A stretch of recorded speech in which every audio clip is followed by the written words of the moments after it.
17 obstacles répartis sur un tracé de 8 km, franchissement de palissades et d'agrès en tout genre, le tout rythmé par des passages dans l'eau très fraîche du lac de Saint-Pardoux.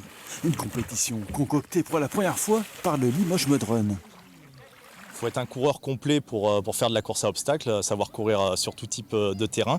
Et aussi on a des obstacles, je parlais d'obstacles d'agilité, mais aussi il y a des obstacles de précision comme le tir à l'arc où là les compétiteurs auront 3 flèches pour essayer de décrocher la cible avant de repartir, sinon ça sera une pénalité.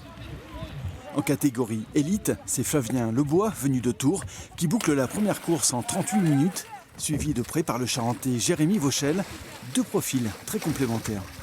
C'était cardio, c'est-à-dire le rythme était assez élevé, tout le monde n'était pas loin derrière, tout le monde avait envie, c'est une des premières courses de l'année, donc c'était cool.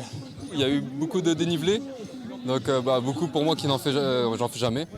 Donc voilà, ça s'est bien passé, sinon les obstacles, faut que ce soit un peu plus difficile, voilà, pour que j'ai beaucoup de mal. Donc moi, mon point fort c'est les obstacles, lui c'est le run, voilà, ça se complète. Agilité, force et endurance sont mobilisés jusqu'à l'extrême. Mais la course est également ouverte aux amateurs. Pour beaucoup, l'appréhension est là car il s'agit souvent d'une première expérience. Comme on ne sait pas trop à quoi s'attendre, on a peur un peu tout ce qui est les obstacles, peut-être un peu de force ou avec la boue, l'eau. Non, pas la boue. La boue, c'est rigolo.